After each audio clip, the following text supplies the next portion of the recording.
Ok, maintenant, la troisième partie de mon exposé sur l'univers inhomogène. Donc, on va regarder les équations d'Einstein en leur beauté, mais en moyenne. Non, on peut dire Einstein, c'est une théorie très riche. Les solutions générales, on ne connaît pas. Ce sont bien sûr des solutions aussi très riches. Mais on peut regarder les équations, qu'est-ce qu'ils font pour la moyenne. Alors, si on moyenne déjà les équations d'Einstein pour construire un modèle cosmologique. Le point important ici, c'est la géométrie inhomogène, notamment la courbure de l'espace. La courbure de l'espace, c'est à la base de la théorie d'Einstein, et dans le modèle standard, dans les simulations, la courbure est absente, strictement. Donc, ce ne sont pas des modèles de la théorie d'Einstein dans ce sens, parce que la courbure ne joue pas un rôle dans le comportement de l'univers, globalement. Finalement, on va même revisiter le modèle statique d'Einstein, même si ça semble être exotique, mais ça va faire une illustration comment on peut faire avec un modèle plus général. Non? On peut même sauver, entre guillemets, le modèle d'Einstein, au moins son principe global, cosmologique, qu'il a avancé.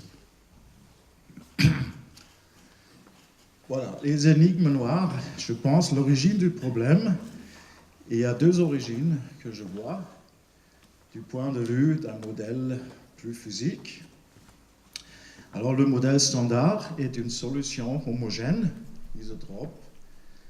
Quand même, c'est une solution des équations d'Einstein. Mais comme c'est homogène, on peut construire la même solution aussi dans la théorie de Newton. Non, ça ne change rien. Donc, le modèle standard, c'est quand même une solution simple, idéalisée de l'univers. Deuxième point, c'est la gravitation de Newton qui modélise les structures. Donc, comme Newton travaille sur un espace absolu, la géométrie ne change pas. Donc, la géométrie est fixée, éternelle, pour toujours. Les structures évoluent sur cette géométrie, mais la géométrie ne change pas, ou bien ne parle pas avec les structures. Ils ne parlent pas entre eux. Non? Et Einstein dit le contraire. Je vais vous montrer ça. Donc, pour les structures dans l'univers qui sont inhomogènes, Einstein dit que aussi la géométrie doit être inhomogène. Donc, ça ne peut jamais être une géométrie fixe avec des structures qui évoluent. C'est au sein de la théorie de la relativité générale où la géométrie est dynamique. Ça change avec les structures. Et ce n'était jamais considéré. C'est dommage. Alors ici, vous voyez le cube de la gravitation de Newton dans l'univers enfermé, avec des conditions périodiques dans un cube. Et intuitivement, on peut dire aussi la géométrie de ce cube doit changer au cours du temps.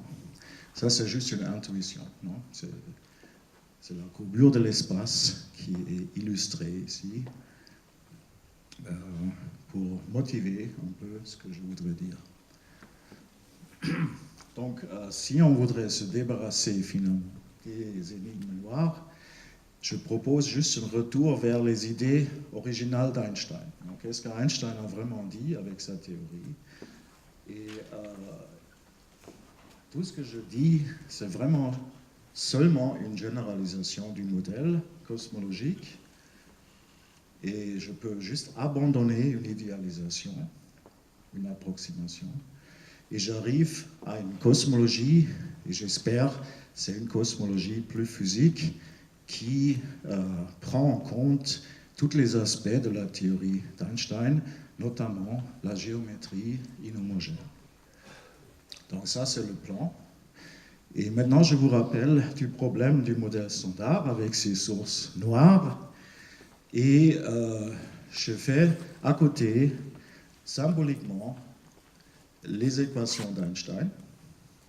Donc, symboliquement, les équations disent qu'il y a une géométrie de l'espace-temps Donc ce n'est pas un espace et un temps fixe, mais c'est un espace-temps dynamique qui est généré par des sources qui, elles aussi, sont dynamiques. Alors il y a des sources inhomogènes qu'on a vues, non, des structures, mais les équations Einstein déjà disent que, alors ensuite, la gauche est aussi inhomogène. Donc il n'y a pas de sens de dire on parle dans le cadre de la relativité générale et on regarde juste les inhomogénéités à droite. Et à gauche, on idéalise la géométrie. Donc le contraire est vrai, non? La géométrie forme des structures aussi. Ça, c'est la pensée derrière les démarches, ce que j'ai fait avec les équations d'Einstein. Donc on peut regarder, je ne vais pas vous montrer des formules, bien sûr. C'est juste un cartoon de ce que je fais avec les équations d'Einstein. Donc tout d'abord, on regarde ici, avec cette image, la situation dans l'univers, mais ici la géométrie. La géométrie peut être très complexe. Ce n'est pas homogène, mais c'est structuré. C'est la géométrie de notre espace-temps, disons. Donc si je suis quelqu'un du modèle standard, je vais regarder la gauche des équations d'Einstein et je vais idéaliser ces structures complexes. Je vais juste dire c'est un plan. C'est un plan qui est généré par des sources. Donc maintenant, j'utilise les équations d'Einstein et je mets les sources que je connais. Donc c'est après ici. Je mets les sources que je connais, mais je jette quelque chose. Non, j'élimine les structures inhomogènes de la géométrie en idéalisation. Donc je dis la géométrie est plate, non, et simple, mais quand même, je regarde les équations d'Einstein. Alors si j'enlève quelque chose ici, ça manque à gauche, on peut dire. Quelque chose manque. Et ensuite, les gens réalisent indirectement que quelque chose manque en rajoutant des sources sombres. Donc c'est là où les énigmes apparaissent. C'est, à mon avis, à cause de l'idéalisation de la géométrie de l'espace-temps, de traiter l'univers comme il est newtonien, et de idéaliser le comportement de l'univers comme étant homogène. Donc ça, c'est le modèle standard. Et pour faire mieux, on peut regarder les équations d'Einstein en général. Non, c'est possible, il s'avère possible en fait, de regarder toutes les inhomogénéités dans la matière, mais aussi dans la géométrie. Ça, c'est important. Donc, en général, on ne fait pas des approximations ou idéalisations. On regarde juste les équations comme elles sont. Et ensuite, on moyenne. Moyenner, ça veut dire on lisse ou on intègre. Non, pour les physiciens, on fait une intégrale. Alors, on fait une moyenne de ces structures. Et la moyenne, c'est un modèle aussi. Non, c'est un modèle en moyenne. Un modèle cosmologique plus général qui maintenant comporte les inhomogénéités de la géométrie. Donc ça, c'est l'avantage. On est général. Mais qu'est-ce qu'on fait avec ces termes géométriques? Pour cela, je pourrais vous expliquer. Je vous ai expliqué en fait la constante cosmologique qui était introduite par Einstein. Et cette constante, c'était un objet à gauche. Donc, c'était un objet de la géométrie. En général, on peut postuler une géométrie avec une constante cosmologique ici à gauche. Et aujourd'hui, on a mis cette constante à droite. On a interprété la constante cosmologique comme une énergie noire. Non? Donc, parce que c'est une équation, je peux le faire. Donc je peux interpréter, je peux écrire le modèle tel que j'ai une constante cosmologique géométriquement, mais je peux aussi écrire le même modèle en interprétant alors la constante cosmologique comme énergie noire. Ça, c'était déjà le cas pour la constante cosmologique. Maintenant, je voudrais faire pareil. Donc, je voudrais insister à écrire ce modèle plus général. Là, je voudrais écrire comme un modèle standard pour avoir les mêmes équations. Et il s'avère possible même. Ça veut dire, ce modèle général, on a des termes de la géométrie inhomogène qui sont là maintenant. Et ce que je fais, je mets ces termes à droite. Donc je peux dire, j'interprète les termes géométriques, la courbure de l'espace, par exemple, c'est un terme géométrique qui est négligé dans l'approche standard, et je mets cette partie à droite. Et j'arrive aux mêmes équations de la cosmologie standard, sauf que je peux expliquer, ou j'ai des candidats pour les sources noires. Non, ce ne sont pas des sources fondamentales, mais ce sont des sources qui viennent de la géométrie, donc je connais bien. C'est la physique, c'est juste la physique de la géométrie que je peux analyser avec des modèles inhomogènes pour ensuite dire, est-ce que je peux me débarrasser quantitativement de l'énergie noire et même de la matière noire. Ça, c'est quelque chose qu'on recherche maintenant. Et c'est un problème plutôt quantitatif, pas qualitatif. Je vais vous expliquer maintenant le côté qualitatif du rôle de la courbure. Donc c'est le terme le plus important du côté géométrique. Le modèle standard est plat, c'est un modèle infini, sans courbure, qui garde la courbure nulle tout le temps, alors jusqu'à aujourd'hui. Et c'est pour ça qu'on peut utiliser les simulations newtoniennes aussi, pour simuler les structures sur une géométrie homogène, plate. Einstein, principalement, a parlé de la courbure, de l'espace-temps, ou de l'espace. Alors ici, si la courbure joue un rôle, je peux les regarder comme source, et la courbure existe, c'est quelque chose de physique. Alors ensuite, je peux regarder qu'est-ce que ça donne sur les grandes échelles.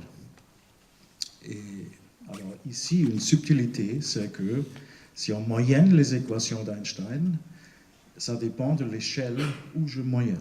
Donc ces équations sont un peu plus complexes.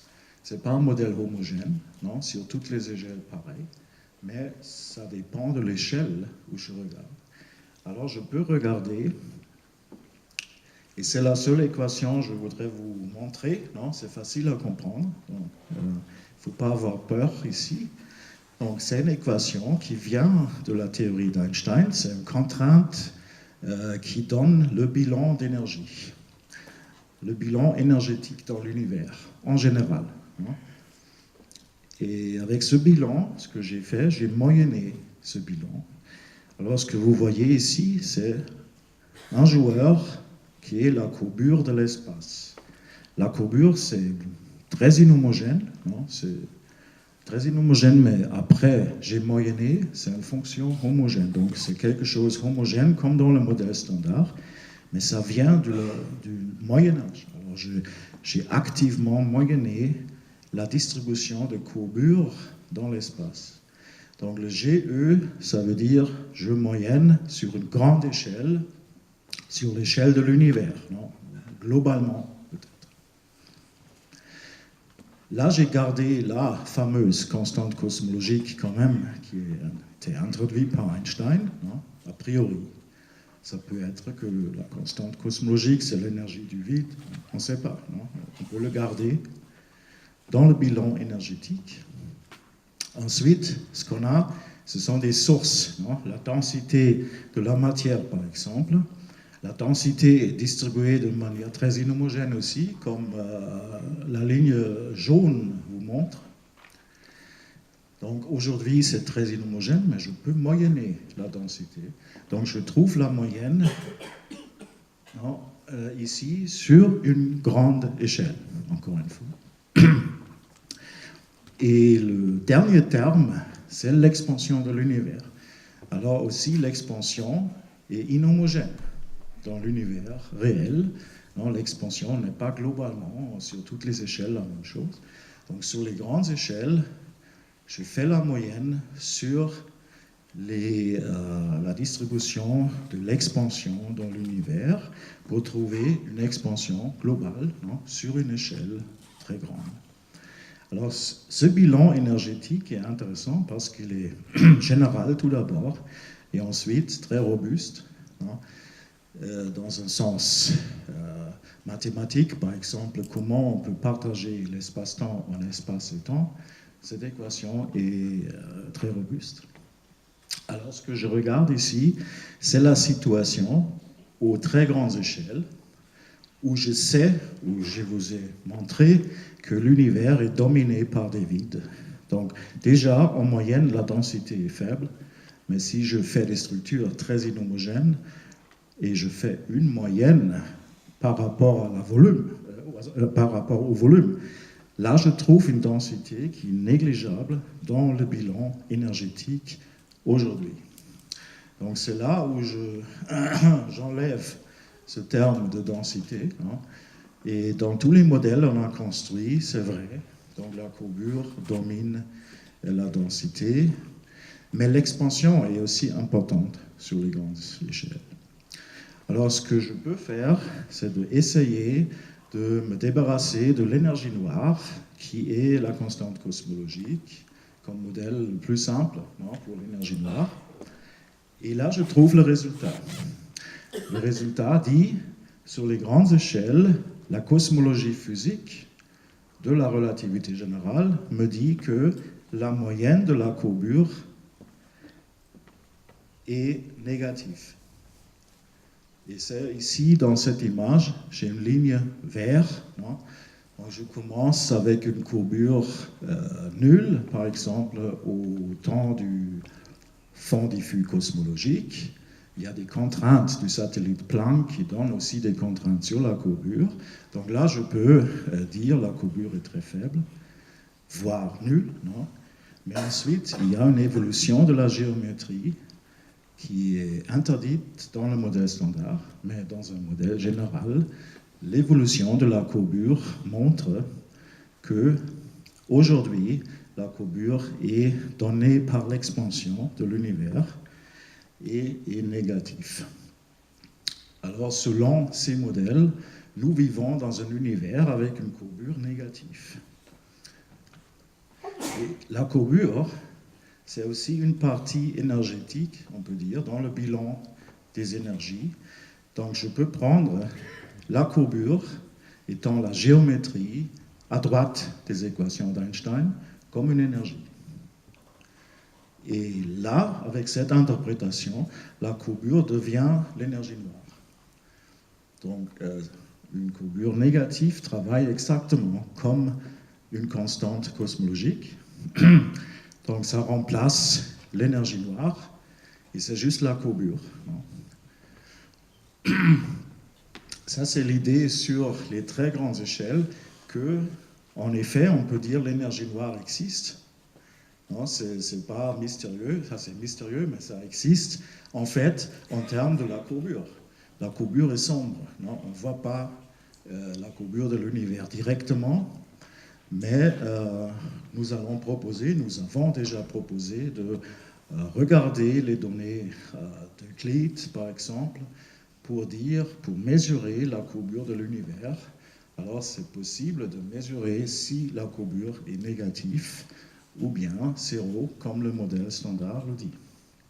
Là, on peut vérifier la physique de la courbure. Alors, un point intéressant et plus délicat, bien sûr, c'est de regarder la matière noire. Pour la matière noire, il y a beaucoup des évidences. Alors, dans les galaxies, les courbes rotationnelles, dans le front diffus cosmologique, dans les autres considérations dynamiques, les lentilles gravitationnelles, donc il y a beaucoup des évidences sur les différentes échelles ou quelque chose manque. Et c'est pour ça que c'est plus difficile, ce sujet. Pour l'énergie noire, on n'a que des observations des supernovae qu'on peut fitter facilement avec un modèle inhomogène avec courbure. Donc là, il n'y a pas besoin d'énergie noire. Mais pour la matière noire, c'est plus subtil. Alors on a des premiers résultats et je vous montre qualitativement comment ça marche. Pour la matière noire, je regarde dans les zones de haute densité. Donc je zoome dans une distribution où j'ai une surdensité. Donc je ne suis pas sur un univers, sur une échelle globale, c'est dominé par des vides, on a dit, mais sur une densité où il se passe quelque chose. Alors, où les galaxies se forment, non? Un amas de galaxies, on peut dire, et je zoome là sur cette échelle. Donc, je regarde le même bilan pour les énergies qui vient des équations d'Einstein. Donc, j'ai encore une fois la courbure, mais j'ai moyenné sur des petites échelles. Non? Alors, je prends juste une petite échelle sur les densités, où je sais déjà qu'il y a une surdensité dans l'univers, et je regarde la courbure en moyenne. Et bien sûr, la densité n'est pas négligeable sur ces échelles, c'est exactement une surdensité, donc je dois garder de toute façon la densité en moyenne, et j'ai l'expansion sur une petite échelle. Alors, l'expansion sur une petite échelle est très faible, même dans le modèle standard, mais dans un modèle inhomogène, pour des raisons de virialisation, on sait que l'expansion, donc les objets virialisés, ne participent pas à l'expansion de l'univers. Donc, ils sont isolés presque. Et ça veut dire que je peux enlever facilement l'expansion sur ces petites échelles, et j'ai le résultat. Donc le résultat, Einstein me dit, voilà, il n'y a même pas une constante cosmologique parce que ça ne joue pas un rôle sur les petites échelles. Donc Einstein me dit, la courbure ici est donnée environ par la densité, donc est positive. Donc c'est l'inverse qu'avant. Avant, on a eu une courbure négative, ici c'est une courbure positive. Alors dans la cosmologie, dans la dynamique de la cosmologie, ce terme de courbure joue le rôle de la matière noire. C'est un autre signe. Donc ça travaille pour la gravitation, avant ça travaille contre la gravitation. Ici, on pense qu'il y a plus de densité qu'on a, non, mais c'est juste la courbure. Et si on fait des modèles détaillés, on peut conclure déjà que sur l'échelle d'un amas de galaxies, et c'est le seul endroit où on a regardé ce problème de matière noire, donc sur une échelle d'amas de galaxies, on trouve, avant la virialisation, une grande fraction de courbure, donc la courbure domine la densité déjà au début de la virialisation, avec une tendance d'augmenter au sein des structures à haute densité. Ça veut dire, là, on a expliqué sur ces échelles, pour cet aspect-là seulement, qu'on peut remplacer l'énergie noire par une propriété géométrique des équations d'Einstein. Alors, je voudrais finaliser avec un débat, ou un principe qui était discuté ce temps-là avec les modèles cosmologiques simples, homogènes, où Einstein a postulé un modèle statique pour des raisons d'un principe global. Alors il a eu dans la tête un univers global qui ne dépend pas du temps. Donc le temps ne joue pas un rôle sur un univers éternel, on peut dire. Non, c'est une hypothèse, mais c'est quand même traité comme un principe pour construire un modèle. Il faut quand même des principes dans la tête, non? Pour choisir dans la richesse des possibilités, il faut des principes ou des hypothèses. Alors là, cette hypothèse était globale, mais le problème était que le modèle était statique et homogène. Et homogène, ça veut dire statique aussi sur les petites échelles où on a vu une expansion. C'était la raison pour abandonner son idée. Mais en effet, On peut généraliser maintenant dans le cadre des modèles inhomogènes cette idée d'Einstein. Et ça, je fais comme illustration. Donc, je ne propose pas un autre modèle cosmologique maintenant, mais je vous montre que la conclusion que ce principe n'est pas valable, ce n'était pas juste sur la base des données qu'on a eues à ce temps-là, de Westos-Leifer. Alors, le modèle d'Einstein, on peut généraliser en disant c'est globalement statique. Donc maintenant, on réalise l'idée d'Einstein, le principe que globalement l'univers est statique. Ça, c'est notre contrainte.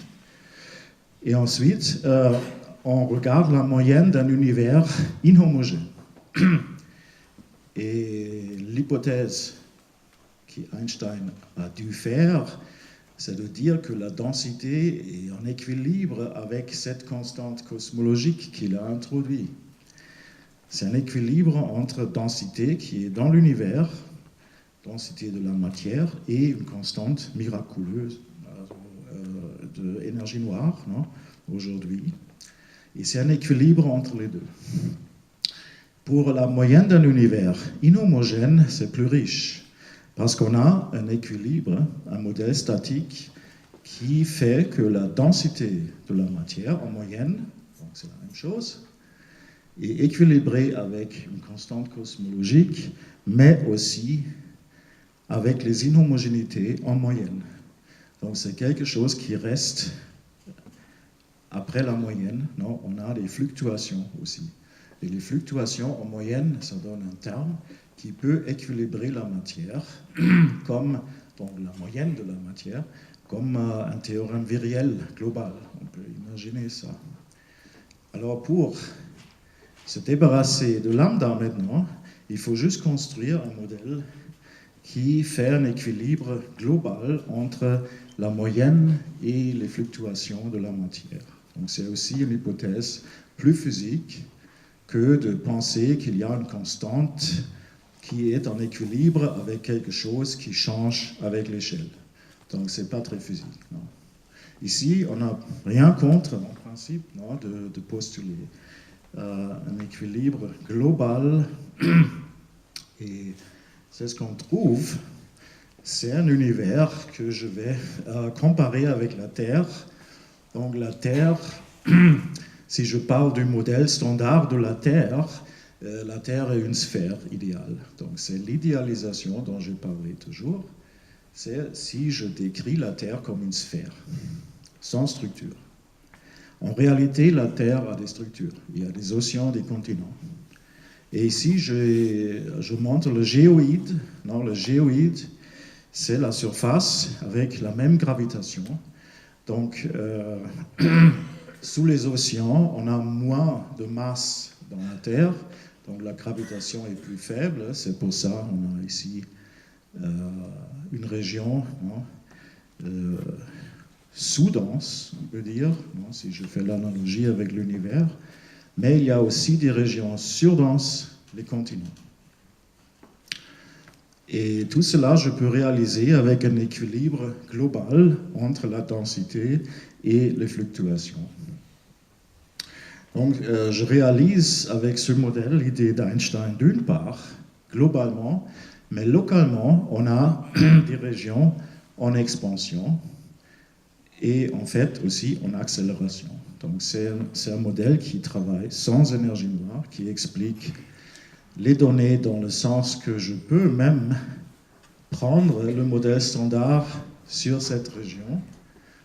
C'est un modèle qui colle avec les observations, je sais ça.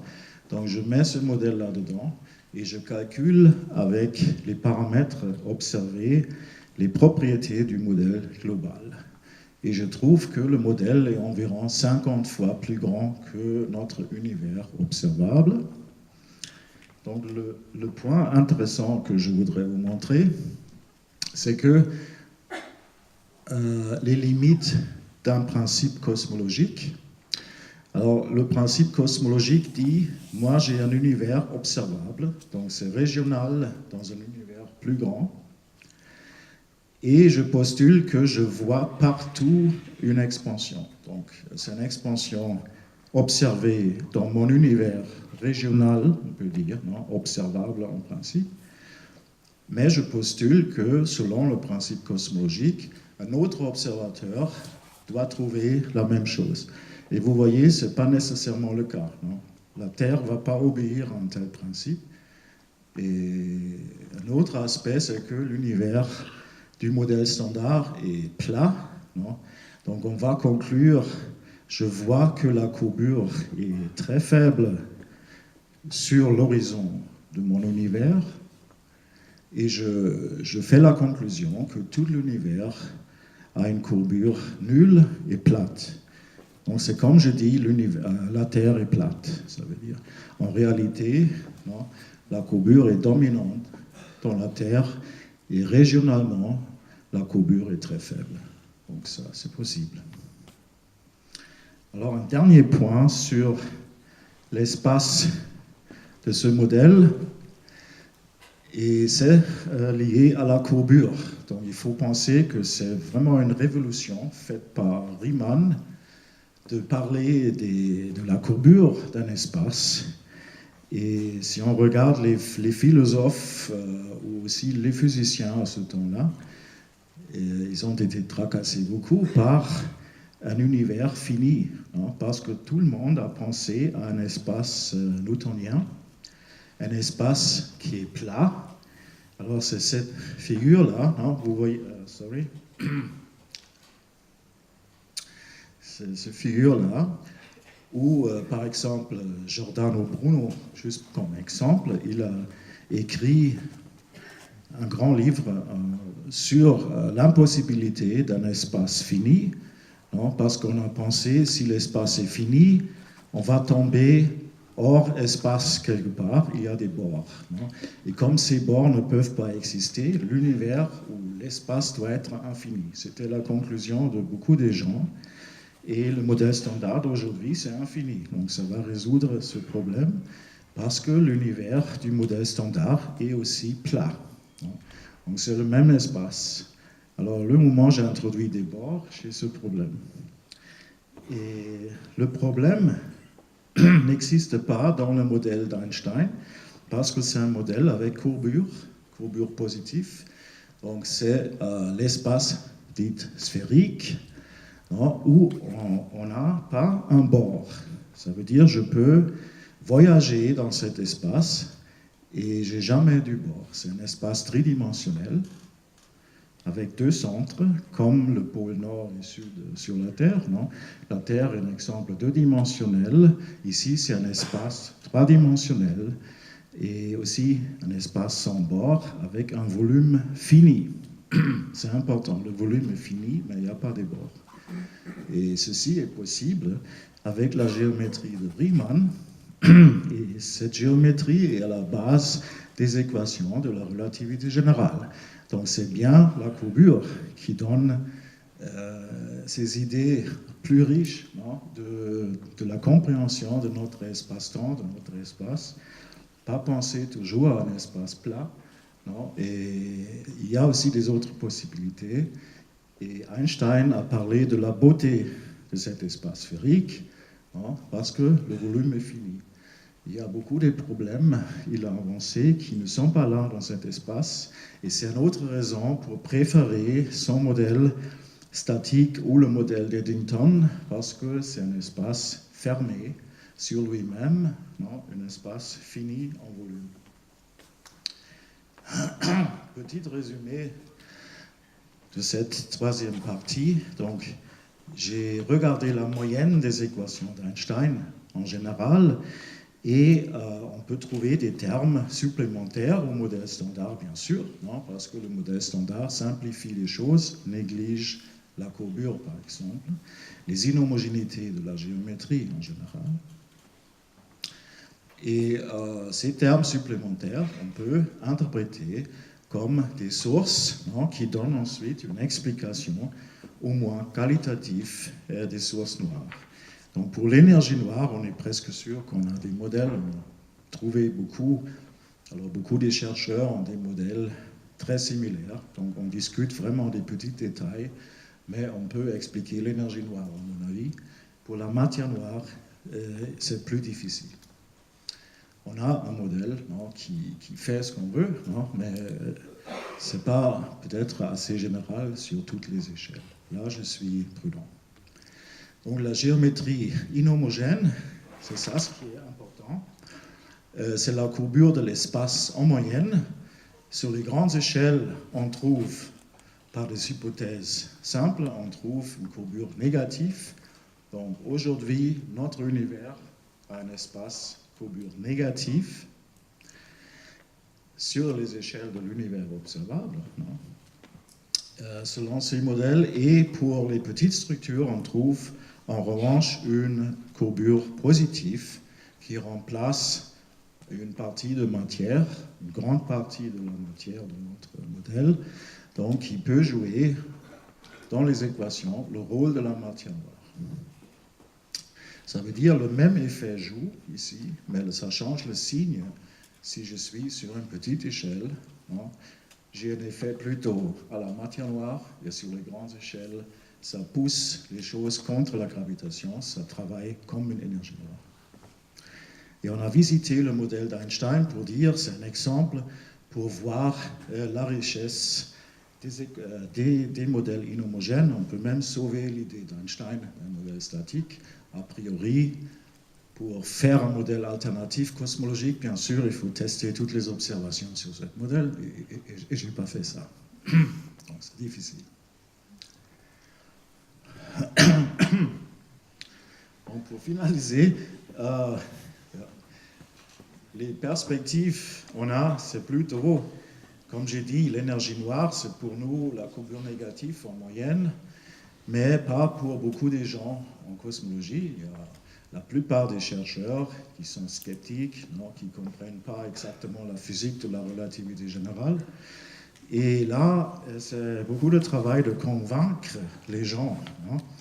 Et c'est la plupart du travail qu'on a, d'avoir des adversaires, de les convaincre. C'est un problème sociologique, mais si on regarde les mots de Max Planck, que vous connaissez peut-être, et il était très pessimiste, il a dit que, voilà, ça ne sert à rien d'essayer de convaincre les gens.